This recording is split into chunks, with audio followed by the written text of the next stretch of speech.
नमस्कार, ये आकाशवाणी शिमला है। अब आप राकेश शर्मा से प्रादेशिक समाचार सुनिए। प्रधानमंत्री नरेंद्र मोदी ने कहा है कि भारत को अगले 10 वर्षों में आर्थिक रूप से आत्मनिर्भर बनाने की जरूरत है ताकि देश पर वैश्विक परिस्थितियों का ज्यादा प्रभाव न पड़े।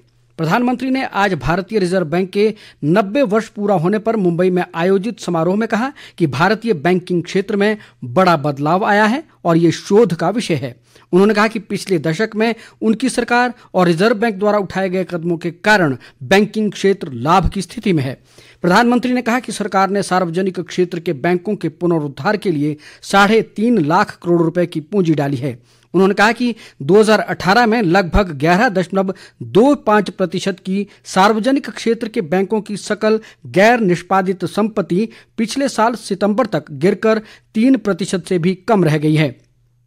कार्यक्रम में केंद्रीय वित्त मंत्री निर्मला सीतारमण, वित्त राज्य मंत्री भागवत कृष्ण राव कराड और पंकज चौधरी भी मौजूद थे।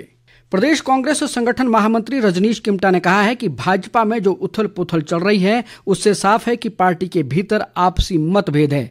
उन्होंने कहा कि कांग्रेस के विधायकों को भाजपा में शामिल कर जिस प्रकार पार्टी ने उन्हें अपना उम्मीदवार घोषित किया है उससे पार्टी के भीतर विद्रोह की स्थिति उत्पन्न हो गई है। रजनीश किमटा ने कहा कि भाजपा नेता व कार्यकर्ता स्वयं को अपमानित महसूस कर रहे हैं। किमटा ने कहा कि नेता प्रतिपक्ष व पूर्व मुख्यमंत्री जयराम ठाकुर कांग्रेस के बागी विधायकों को पूर्व मुख्यमंत्री प्रेम कुमार धूमल से मिलाकर उन्हें मनाने का असफल प्रयास कर रहे हैं।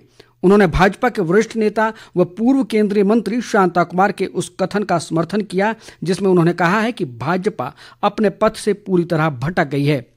उन्होंने कहा कि भाजपा सत्ता की लालसा में ऐसे कृत्य कर रही है जो देश व प्रदेश की राजनीति को शर्मसार करती है। उन्होंने कहा कि प्रदेश में भाजपा ने जनमत का अपमान किया है और प्रदेश में उपचुनाव थोपकर लोगों की भावनाओं से खिलवाड़ किया है। उन्होंने कहा कि प्रदेश के लोग भाजपा को कभी माफ नहीं करेंगे। उन्होंने दावा किया कि प्रदेश की 4 लोकसभा सीटों के साथ साथ 6 विधानसभा उपचुनाव में कांग्रेस अपनी जीत का परचम लहराएगी।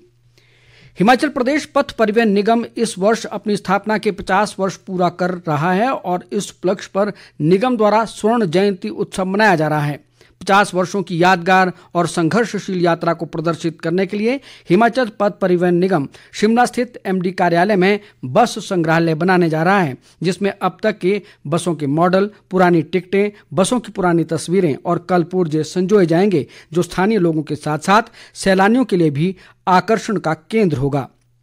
निगम के प्रबंध निदेशक रोहन चंद ठाकुर ने बताया कि एचआरटीसी की स्थापना के 50 वर्ष पूरा होने के अवसर को स्वर्ण जयंती उत्सव के रूप में मना रहा है। उन्होंने कहा कि निगम एचआरटीसी बसों की वीडियो और फोटो स्पर्धा आयोजित कर चुका है। इसी कड़ी में अब एचआरटीसी बस संग्रहालय बनाने जा रहा है जिसमें 1974 से 2024 तक निगम के बेड़े में शामिल हुए हर प्रकार की बसों के मॉडल प्रदर्शित किए जाएंगे।